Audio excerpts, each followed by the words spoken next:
Henry and Mudge, the first book by Cynthia Ryland, illustrated by Susie Stevenson.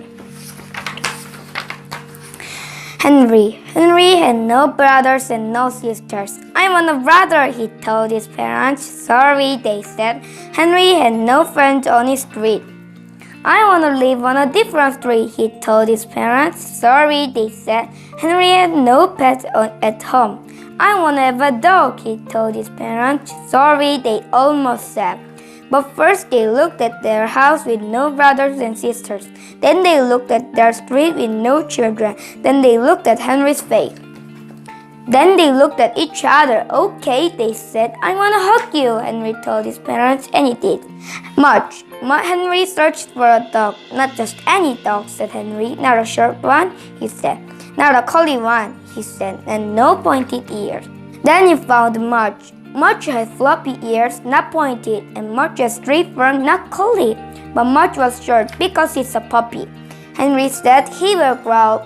Did he ever? He grew out of his puppy cage, he grew out of his dog cage, he grew out of 7 colors in a row.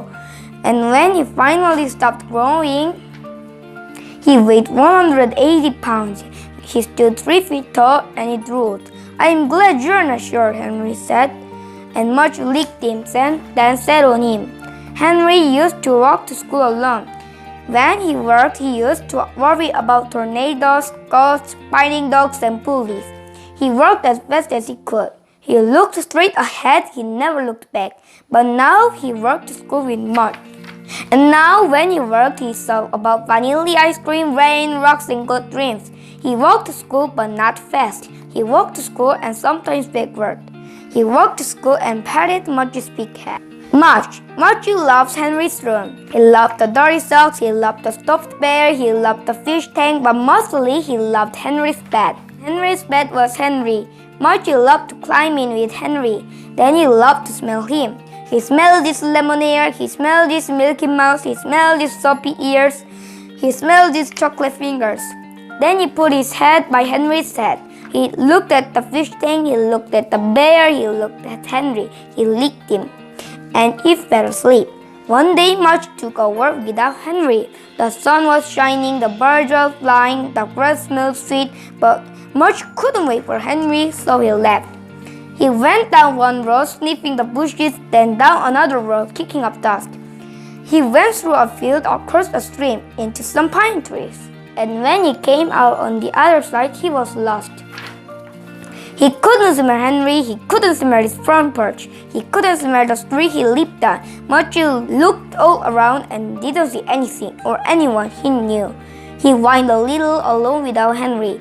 Then he laid down alone without Henry. He missed Henry's bed. Henry thought Mudge would be with him always. He thought Mudge made everything safe. He thought Mudge would never go away. And when Mudge did go away, when Henry called and called, but Mudge didn't come, Henry's heart hurt.